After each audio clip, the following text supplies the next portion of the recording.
All right, I'm back. I've been on here a lot recently. Have you noticed that? I think it's because there's a lot going on in the world, and so here I am. It's going to be a hot day. I need to go for a walk, and then I need to do some construction, and then we'll see what happens. So today we're going to do something a little different. You weren't expecting this. No, if you've been on my channel a lot, you weren't expecting me to say that Donald Trump is going to save us from the climate crisis. Well, I'll let you in on a little secret. My wife and I, she's a smart lady. My wife and I have this discussion a lot. And we have come to the conclusion, just between ourselves, that Donald Trump is going to save the world from the climate crisis. And he's the only one who can do that. Donald Trump is the only one who can do that. Will he do that? I think he will. I think he will save the world from the climate crisis. I think he will save humanity from the worst possible outcome, from the worst possible thing that has hit us since the asteroids hit the dinosaurs. Okay? We weren't there for that. But this is the worst thing to happen to an assemblage of organisms since the asteroid did what it did to the dinosaurs and all the other life on Earth. And he is Donald Trump. And I'm not his administration, not his cabinet, not his interior secretary, not his policies, nothing. He personally, that man, we are grateful that he was born, okay? That man is well positioned to save humanity from extinction by global heating in a hothouse Earth. And this is a thing we're celebrating. And I have given him a lot of shade for being who he is, and I'm not going to take any of that back. And I've thrown a lot of shade at MAGA for being what they are, and for Americans in general for being what they are. And I have a low opinion of all these things. And yet, as an honest intellectual, I'm here to tell you that, I don't need that light. I'm here to tell you that Donald Trump is well positioned to save humanity from hothouse Earth.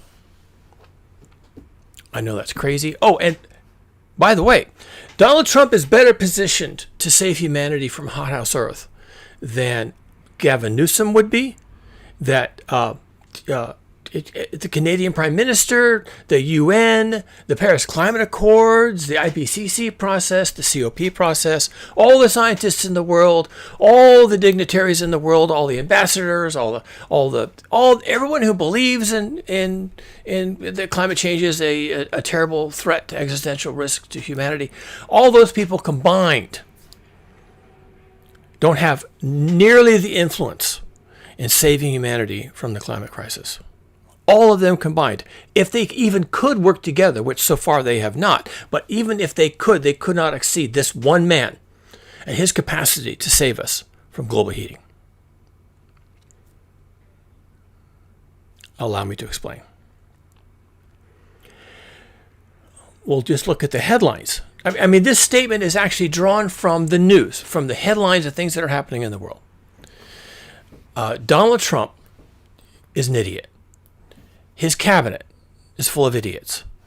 The U.S. Congress is full of idiots. And I don't care if you're a Republican or a Democrat. They're all idiots. I mean, they're clever. And Donald Trump is clever. And these are clever people. But they're clever the way chimps are clever. They know how to get the banana. Okay? And that kind of cleverness allows them to rule, to steal, to engage in bribery and corruption, to murder with complete impunity, to destroy democracy, okay, and all these things. And because they are able to do all those things, because they're so fucking stupid, they're willing to do all those things. And they see reasons to do all those things. And they encourage each other to just go forward. And they're like the Joker in the Batman series, right? They're like they're clever, but they're insane. But that is exactly what we need right now. We don't need any more careful people having careful thoughts about thinking carefully and planning and discussing and doing research and publishing papers and being smart and being intelligent, okay? We just don't need that anymore. We run out of time for intelligent, smart, well-intentioned, democratic, embracing people, fair, honest people, saving us from global heating and hothouse Earth. They didn't, because that's not what we need. Because what we need, to be quite frank, what we need right now, and if you've been watching my channel for very long, you'll kind of understand that I've been on this tirade for many years. What we need right now is complete, absolute destruction of civilization. We need an absolute rolling, unavoidable annihilation of civilization, because civilization is a heat engine. And I'm not the first one to say that. That meme has been going around for decades now. Civilization is a heat engine. How is civilization a heat engine? Because it needs energy, lots of energy. So much energy you can't even comprehend it. The normal human brain cannot fit in its head how much energy civilization needs. One measure of how much energy civilization needs on a daily basis is that humanity, we know who's doing this, but just say humanity as a whole needs 100 million, more than that, round figures here, 100 million barrels, not gallons, not liters, 100 million barrels of crude oil, just crude oil, daily to function. This civilization requires every day, just to not fall apart, 100 million barrels of crude oil daily. And on the occasion when we had a shortage because of the war in the Persian Gulf right now, when we had a shortage of about 7 million barrels of oil daily because of the closing of the Straits of Hormuz, which could have been as bad as even 15 million, but they were able to find workarounds. People were afraid that the entire economy was going to implode. And the reason why they were, and if they didn't think that, if the economists and the petroleum engineers and the energy companies, if they didn't think that the entire economy was going to implode due to the loss of 7 million barrels a day of crude oil production and shipping, then they wouldn't have said anything. Because saying scary things like that upsets the economy and upsets the stock market and causes people to stop consuming and buying and traveling and all the other things. So they said what they said because they wanted the war in the Middle East, in the Persian Gulf, to stop. They said, you just took offline some 15 to 20% of the world's crude oil production out of the Persian Gulf. And that's a critical resource for us. Actually, I may have said that wrong. We need 100 million. I think there's 20 million or so of that comes out of the Persian Gulf, and we cut that almost to nothing. We reduced that by about 15 million barrels a day. There was a small amount of crude oil that made its way across the Arabian Peninsula to a port on the Red Sea called Yanbu, and the Saudis built that obviously a long time ago, and they've been using it as an alternative to using the Straits of Hormuz. And then they started really using it. So some of the loss of oil that couldn't make its way out of the Persian Gulf began coming out in Yanbu. And then just recently, the Houthis, who are rebels in Yemen, decided they were going to close the Red Sea to large ships. And they can do that. They have rockets from Iran. They can do that. So then everyone started panicking again. Okay, all this kerfuffle on the Arabian Peninsula, in particular in the Persian Gulf, has threatened to bring down the global economy, to implode the nations of the West, to raise prices, to reduce availability of important critical fuels, diesel, jet fuel, petrol, gasoline, and all the other derivatives that are necessary for various industries, and drag it all down, and cause a massive recession, possibly even a depression. And a depression is also called a death spiral. Once you get into a depression, however you got into it, then the whole thing just begins to spiral down a drain. And you can look that up if you want to, how that actually happens. Depression, death spiral. There's lots of documentaries been done about that. And it's an interesting topic, and you should probably understand how that works. Because if you understand how that works, if you understand how an economic collapse can feed on itself, then you kind of understand why the people who manage the levers and pull the strings of industry are kind of panicking for what's happening in the Persian Gulf. And what's happening in the Persian Gulf is due to one man, Donald Trump. History will argue, why did he do it? The easiest answer is he wanted the oil. He did a thing in Venezuela where he toppled a regime and he got their oil. And so now he's thinking, ooh, I'm now an oil magnate because he got the oil. But the U.S. didn't get the oil. That's not how this works in geopolitics. He got the oil. He's the warlord. He got the oil. And he has been selling it, as far as anybody knows, and he has a secret bank account somewhere in, I don't know, the UAE or someplace, where he keeps the money. And so he's now thinking he's an oil magnate and a warlord. So as soon as he was done with Venezuela, he went right over to Iran and bombed them because he's thinking, I can topple that regime and I can get their oil too. It was as simple as that, because Donald Trump is a simple man. He's a simple man, and he's like every simple chimp. He sees the banana, he wants the banana. So Donald Trump, single-handedly, he did this. He did this. He has backers. He has people telling him what to do. But he made the final call. He pulled the trigger. He did this, okay? And he may destroy the global economy. He may collapse the demand for crude oil because the price gets so high or the availability becomes so limited that all of a sudden demand collapses. Why does demand collapse? If people can't get access to cheap fuel, then they can't drive themselves to their shitty job. And if they can't drive themselves to their shitty job, they don't have any money. And then they can't buy the fuel. And so you can't sell the fuel. That's called demand collapse. And that's like a depression. It feeds on itself. Okay? As people lose their jobs, as the economy collapses, then the demand for crude oil products starts to fall through the floor. You might even get to a point where during an actual depression, an actual death spiral into annihilation, economic annihilation, the price of gasoline could drop to 50 cents a gallon, 20 cents a gallon. It could, because no one can buy it. You could have the tanks full at your service station, but no one's pulling in to buy the gasoline and the diesel because nobody has a job. How is that supposed to work? So Donald Trump, by being who he is, and by being kind of a dummy, all right, and wanting all the oil, wanting to be an oil magnate, like in the movies, right? Like in the movies, I'm going to get all the oil, and people have to come kiss my toe to get the oil, and that's his level of thinking, and because he has that level of thinking, and that works for him, he's this close. Chortle, snicker. He's this close to destroying the global economy. Good.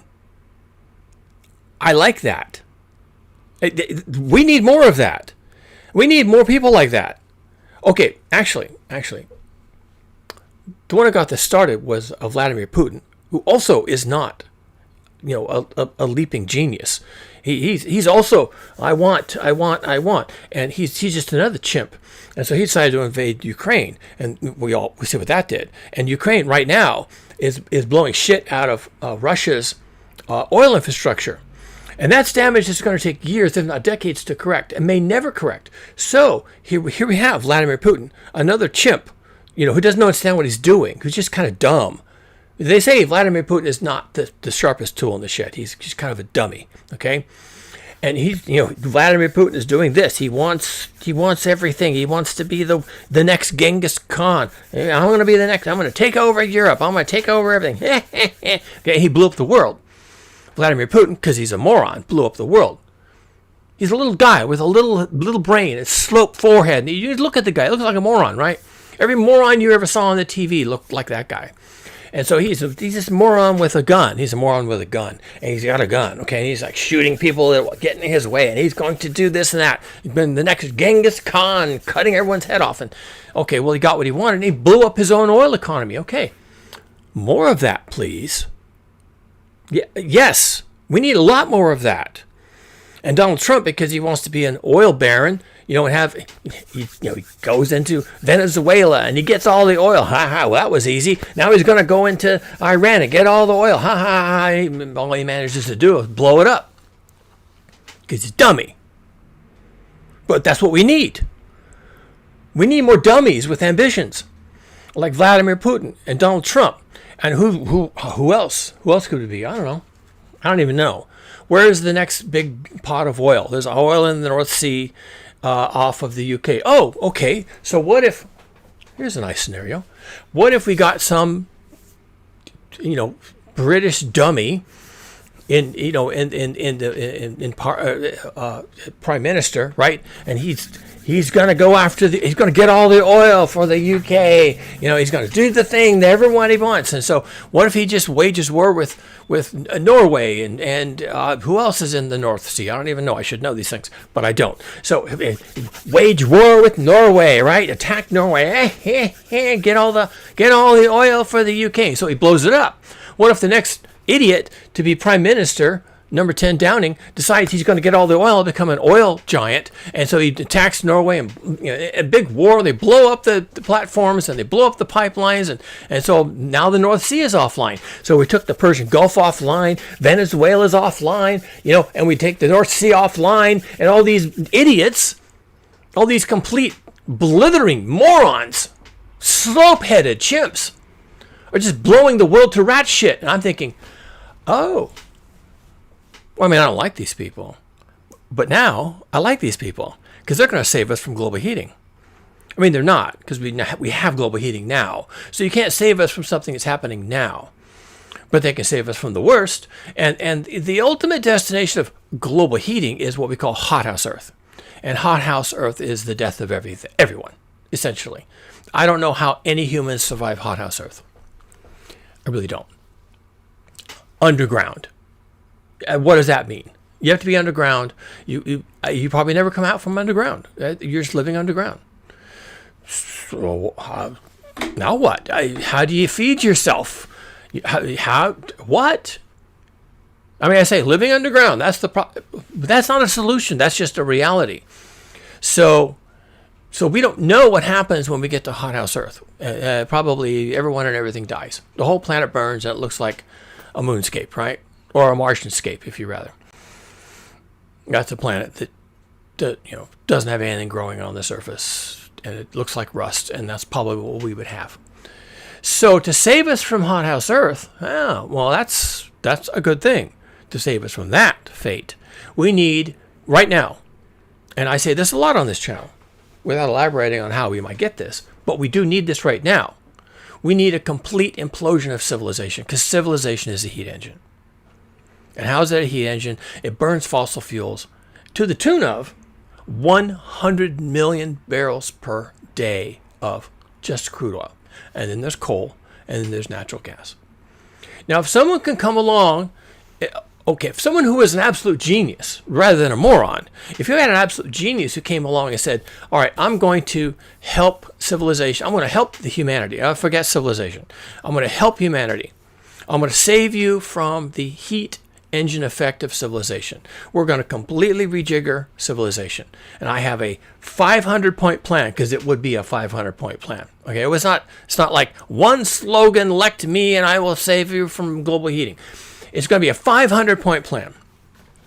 And this is the smart person now, okay? This isn't Donald Trump or Vladimir Putin, because these people are morons. But a smart person who actually knows how shit works, like including physics, could come on with a 500-point project. And these are the industries, and these are the things we do, and these are the lifestyles choices, and these are the foods we eat, and all gone. No. Okay, and you say, oh, that's communism. No, that's the smartest person in the world coming along. It's telling you how to save your useless ass. And you wouldn't elect that person.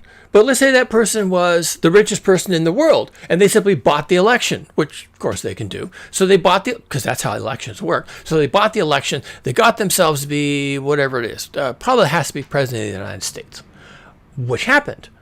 We didn't get the smartest person on earth. We got the dumbest person on earth. But let's say by a different timeline, a different route, some parallel universe, we got the smartest person on earth buying his, could be her, probably his, way into the presidency. And then as soon as he is president, then he comes up with a 500-point plan to save us from hothouse Earth. But it would involve no fossil fuels, no private cars, decarbonizing industries, no airline industry. These lifestyle choices have to be taken away, and we're going to do these things different, and we're going to do something else. We're going to stop doing these things. We're going to do these other things that we don't want to do, but we have to do them now. Okay, and a village life, and a world made by hand, a great simplification. You get a 500-point plan to do these things, and then each of those 500 points might have 300 pages of policy recommendations and documentation and scientific citations behind it.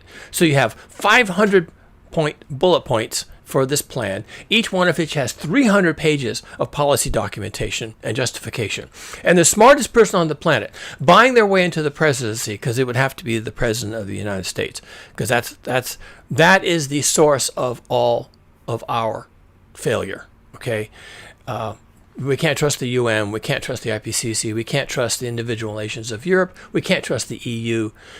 It would have to be the president of the United States. And probably that same president of the United States would have to be willing to wield nuclear weapons at anybody who doesn't go along with the 500-point plan, because this is a moment of desperation. So the smartest person on the planet buying their way into the U.S. presidency could have a 500-point plan and all the nuclear weapons and all the threats and 300 pages of documentation per bullet point, and that's how they would, in a smart way, save us from global heating. Now, that's a lot of whereas and wherefores.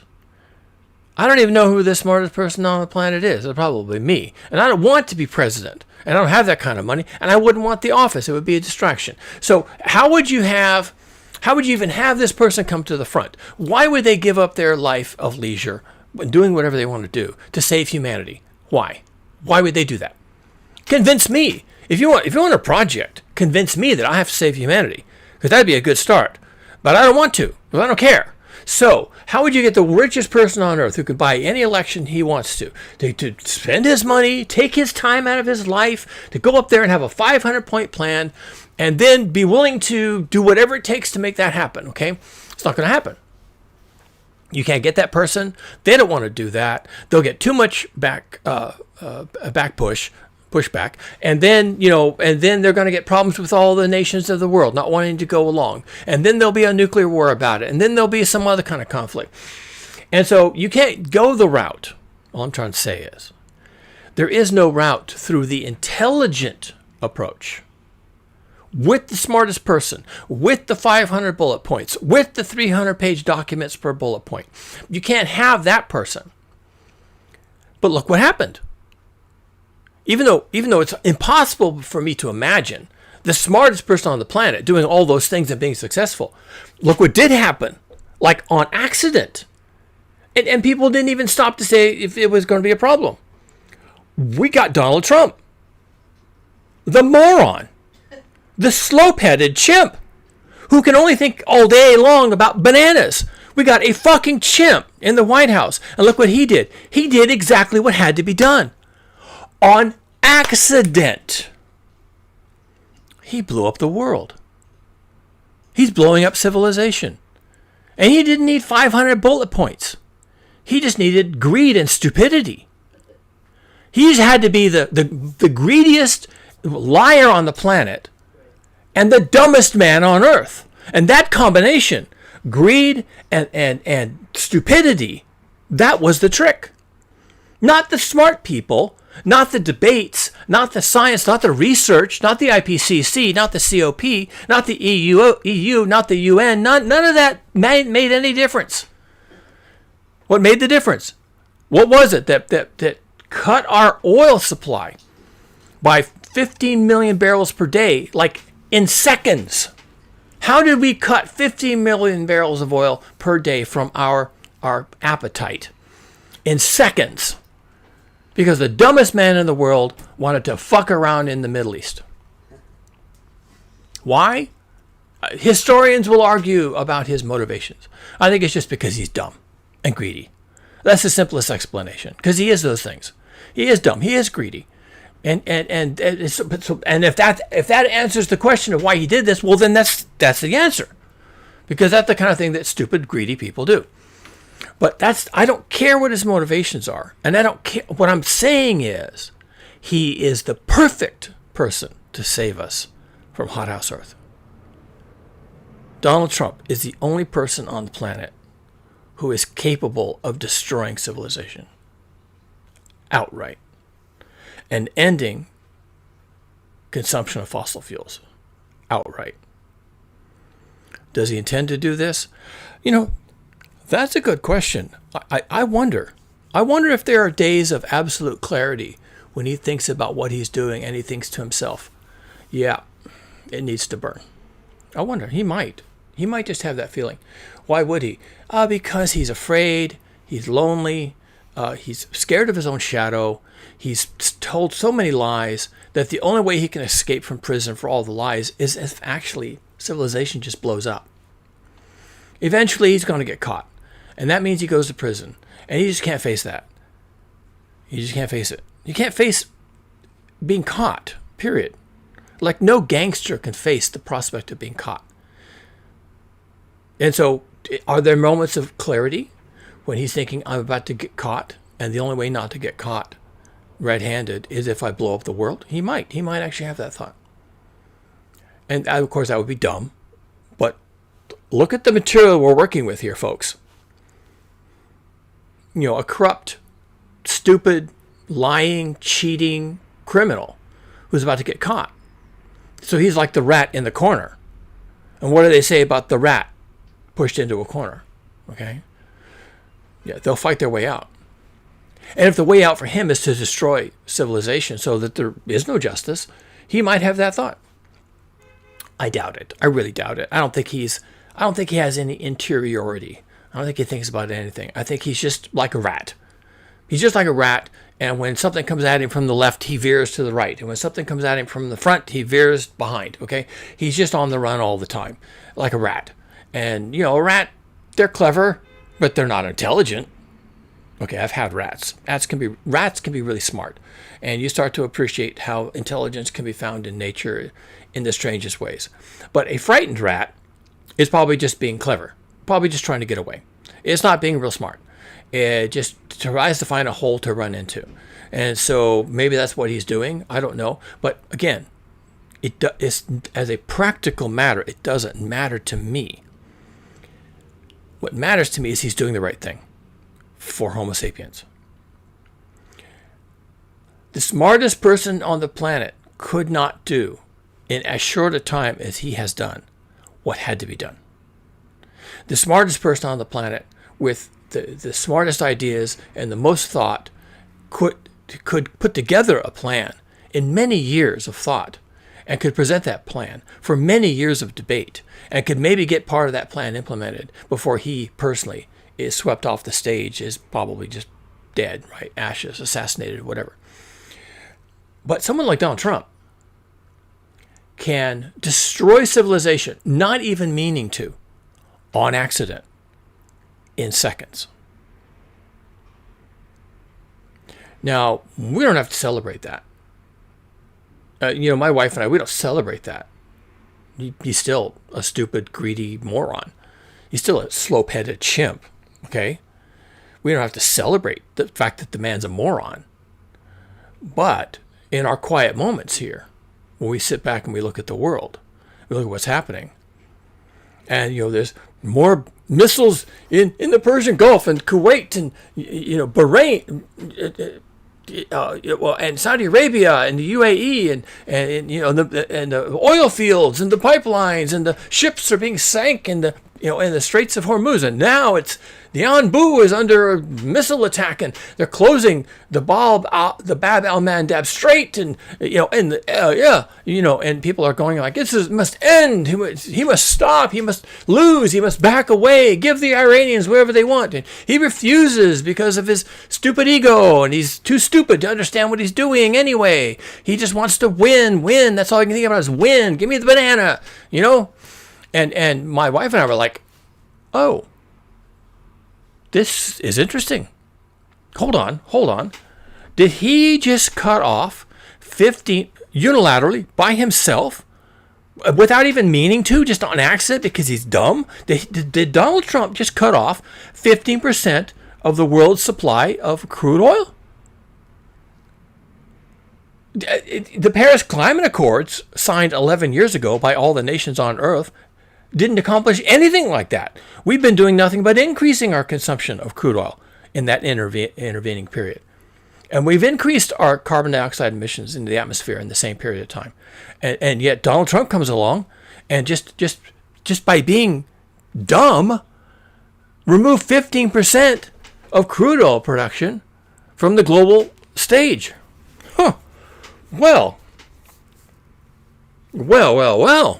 Well, that's a thing, isn't it? And being an honest intellectual as I am, and having to look hard at things and saying, oh, well, that's a thing, okay? The thing he did was the thing we needed. Well, what have we here? What just happened? What have we here? Oh, this is a good question. More. Donnie, my friend, what have you done? This is good. Yes, more of that, please. And don't let anyone tell you that you have to stop, because you have to keep going. And by not solving the war in Ukraine on day one, which is what he promised everybody, right? He's going to solve the war in Ukraine on day one. By not doing that, he didn't do that, right? Oh, look what happened. I can connect dots. I know what happened. The Ukrainians got pissed off at the Russians and started blowing shit out of their petroleum industry. Well, Donnie. You were supposed to stop the war in Ukraine on day one. That was like, 2.5 years ago, right? You were supposed to stop the war in Ukraine on day one, and you didn't. Oh, and look now what the Ukrainians are doing. Well. Taking Russia offline as an oil producer. Well, that's a thing. Definitely. More of that, please. So Russia's been taken offline. We're taking the Iranians and to some extent the Saudis. And when the Saudis had an alternative pipeline to the Red Sea, well, then the Houthis took that out. It's like, well, I am impressed. Dare I say, I am impressed. And so now the people who monitor these things and who buy the crude oil and do the things and keep civilization growing and keep burning more crude oil, growth, right, and more jobs, more GDP, keep burning that free energy, baby. Civilization's a heat engine, needs that free energy, baby. And all the people who really pay attention to this, not you, not me. I mean, we're just kind of bystanders, but I'm not completely a bystander, am I? Because I'm looking at since the Paris Climate Accords were signed in 2015, I'm seeing increases in consumption of fossil fuels, increasing in availability of fossil fuels, and a actual reduction in the price of fossil fuels like crude oil. And I'm seeing that. I'm thinking, oh, we're going the wrong direction. And then what happens? Well, this is interesting. We have a war in Ukraine that is now actively daily on this basis. At this point, July 31st, 2026, the Ukrainians are daily shutting down the Russian petroleum industry. And they're a big producer, okay?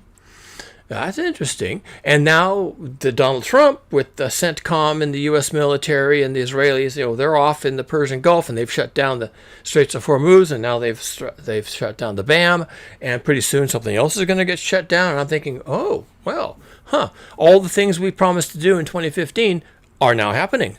That's interesting. We really need a 50% reduction in our consumption of fossil fuels. Can I get that? We're at 15 million barrels a day, and including the Russians, we might be closer to 20. So if we get to 50 million barrels a day offline, then we can probably just implode civilization. And then when you implode civilization, that's called demand destruction. And so your actual demand for fossil fuels, crude oil in particular, drops to something close to zero. So that was the goal. Zero was the goal of the Paris Climate Accords. And they couched it in words like, net zero, carbon neutral, green economy. See my last video. They couched it in all these other terms, but they did not couch it in terms of absolute zero. But we may be getting absolute zero. And all we need is a little more oil production taken offline somewhere else. What? North Sea, Gulf of Mexico, who else is it? The Caucasus, right? Azerbaijan, Uzbekistan, some of those countries over there have oil supplies. Some other places like that. So we just need few more regional conflicts, a few more, and some more oil production taken offline. But now it's going to require more morons. Okay, we've got Vladimir Putin. He's dumb. We've got Donald Trump. He's dumb. Now we need someone who's dumb in Canada somehow to take off the Alberta tar sands. Okay, that's going to be a little harder because the Canadians are kind of smart. Okay, so the Canadians are going to let us down. The Canadians, you're not going to pull your weight. I know you're not because you're smart. But smart little motherfuckers up there in Canada doing your thing, being intelligent and quiet and polite, and you're just going to keep developing the Alberta tar sands, aren't you? You little fuckers. Okay, what I need from you in Canada is I need a fucking moron, okay? I need the stupidest shit you can find. You need to make him prime minister. You need to get him all riled up about everything, okay? And including the U.S. and everything else. Close the border, tariffs on everything, okay? We've seen how this plays out. We need something to happen that they shut down the Alberta tar sands. I don't know, a war? Hey, that's it. Okay, Canadians, here's the plan, okay? Here's the plan. You can't have this Kerry guy, all right? He's smart. What you need is a moron. Some Nigel Farage lookalike, okay? And you need to get that guy in there. And he needs to go to head with Donald Trump because they both have to want the same thing.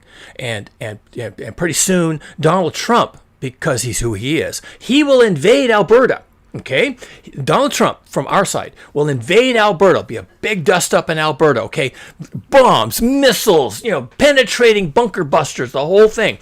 And we'll send in the Marines, and you'll send in the mounted police, and all this kind of shit will happen. Okay, and between the two of us, the Canadians and the U.S. and our respective morons, okay, we will destroy the Alberta tar sands. Okay, that is the key. It's not about shooting bullets at each other. It's just the bullets and the wars and the bombs and the morons. It's just a means to an end. Okay, it's just a means to an end, and we have to shut down the Alberta tar sands. Now over here in the U.S., we make up for all that. We have massive fracking and all this other stuff we do. Don't worry. We are so dysfunctional internally that by about the time that civilization starts to unravel and implode, we'll probably just destroy ourselves internally. Because we're just a nation of dummies. So we'll have some internal civil war, and we'll do the necessary, okay? We will destroy our own ability to produce fossil fuels somehow. I know we can do that. We can do that, and don't worry about that. But you, the Canadians, are going to have to be really clever now, okay? Because this isn't in your DNA. This is in our DNA. So you have to come up with a way to get some stupid chimp in power and enough to encourage Donald Trump to invade Alberta, have a big war, and destroy the Alberta tar sands. And the more of this that we can do, the more idiots we can put into power. Greedy, selfish, it's stupid, short-sighted, don't understand how the world works, don't want to understand, hate people who have intelligence, hate people who want to talk about policy. Just get the stupidest chimps you can find in power and let them fight it out over the oil resources. And they will. I mean, we're seeing this. And I'm not accusing the Ukrainians of being stupid. I'm accusing Vladimir Putin of being stupid. I'm accusing the Ukrainians as being smart. And they have, because they got their thinking cap on, they're now blowing up the Russian petroleum industry. And Vladimir Putin was never thinking that. He just created this situation where that became necessary.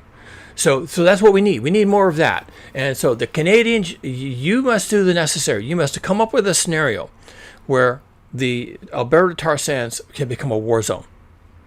And if we keep doing this, then eventually we have so much oil production taken offline that civilization implodes. And that's going to be bad news for a lot of people. But that doesn't matter, because hothouse Earth is even worse. Hothouse Earth means that probably most of humanity perishes. And I don't know even how many people survive. My wife is out front talking. She always yells when she talks. And I'm tempted to close the door, but maybe I'm almost done here. So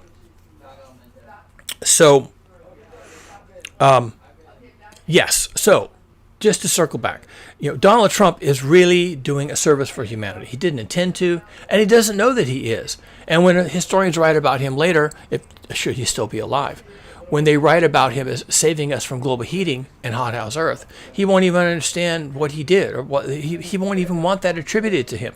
But by destroying our ability to get at these fossil fuel resources, in particular crude oil, we not only don't have them, okay, because the price goes up, people can't drive as much, people can't drive at all, they ground the airlines industries, right? So not only do we not burn as much, we also very quickly implode civilization, and that's an aggravating feedback.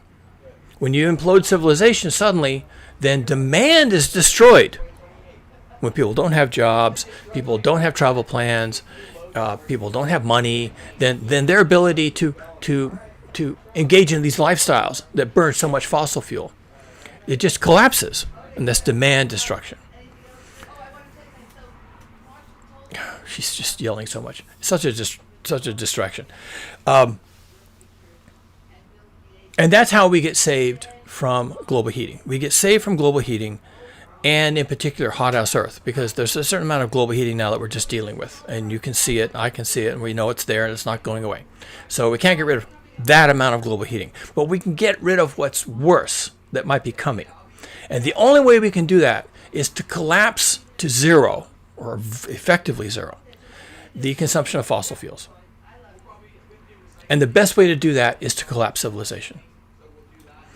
Now, that is what we call in the trades an uncontrolled demolition. We could have done this differently. And in 2015, we did sign on to do it differently. We signed on for what we call in the trades a controlled demolition, meaning we were going to deliberately bring this down. We're going to deliberately change the way people live, deliberately change how civilization operates. We were going to have a controlled demolition. We're going to ratchet things down in a controlled way to distribute the pain, and there's going to be some. We're going to distribute the pain, distribute the losses, try and do this as equitably as possible. That was the kind of language they were using. Equitability, fairness, justice, all right? All good concepts. The Paris Climate Accords was about a controlled demolition. But as soon as you bring that to the economists and the politicians and the captains of industry, then they said, no, sign whatever you want, but we're not doing that. So if you're not going to do a controlled demolition and deliberately choose to do without and to downsize and simplify, if you're not going to do a controlled demolition, then you're going to get an uncontrolled demolition, which is what we have now. And how do you get an uncontrolled demolition? There's actually an infinite number of ways to get an uncontrolled demolition. There's only very few ways to manage it correctly. Very few. It's a very narrow road you can walk to have a controlled demolition. But an uncontrolled demolition can come from any angle at all. There's like an infinite number of ways to have an uncontrolled demolition, where it's just taken away, where everything blows up. Nuclear war, regional wars, civilizational collapse, whatever it takes.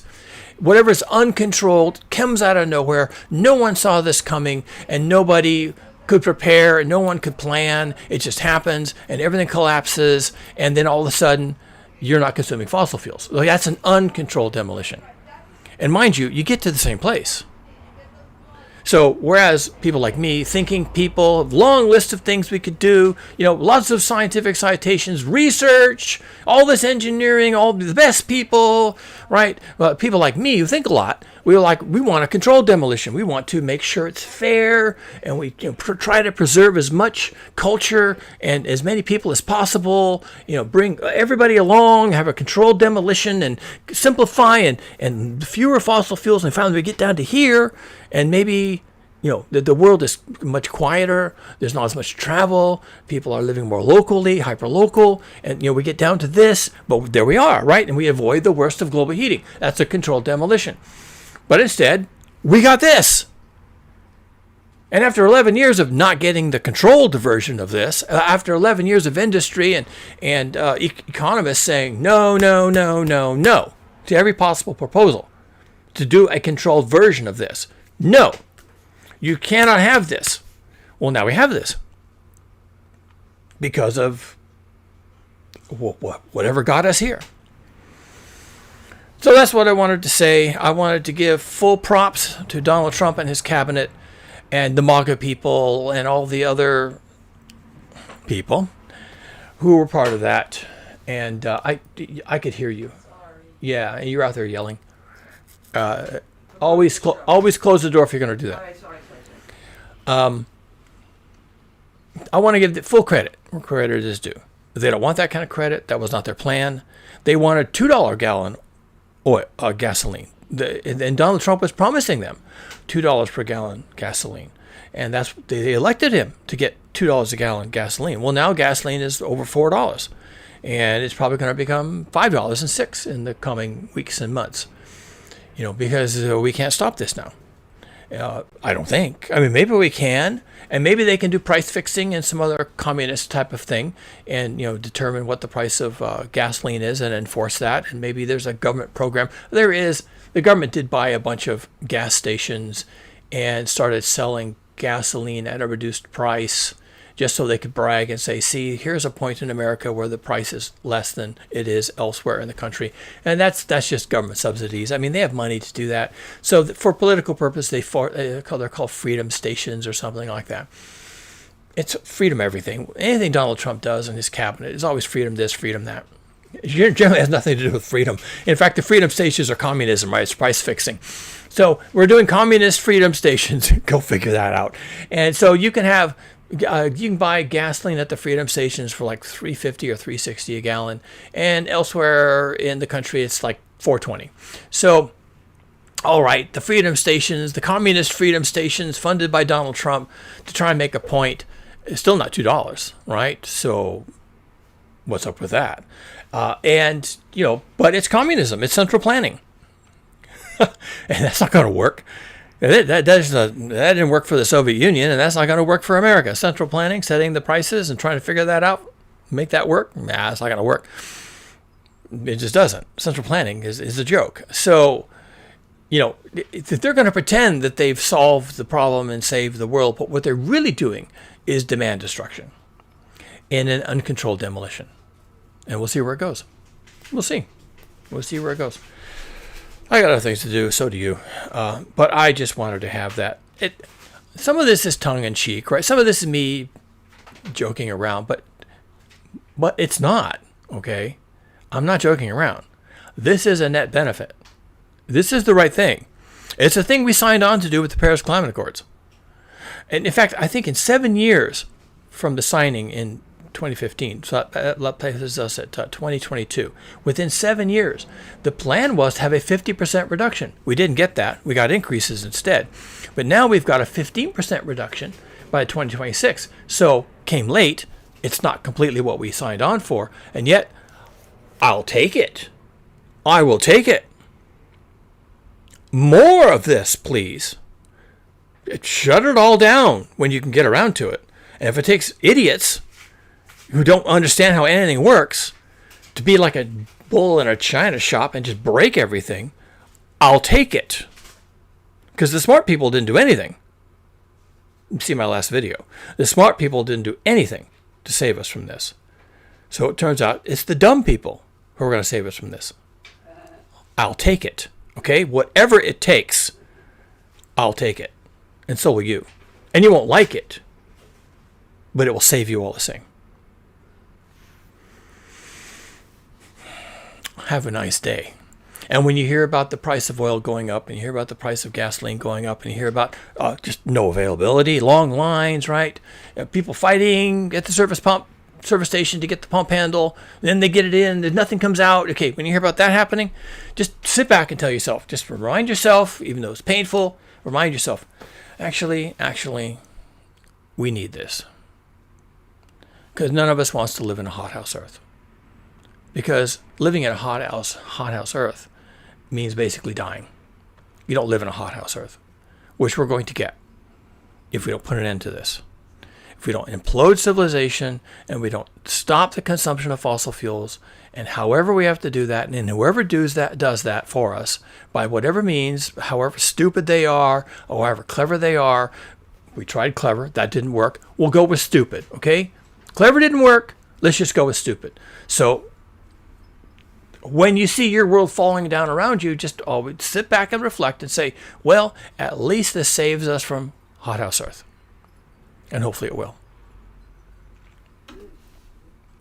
And then you and I can make good on the adage, don't die.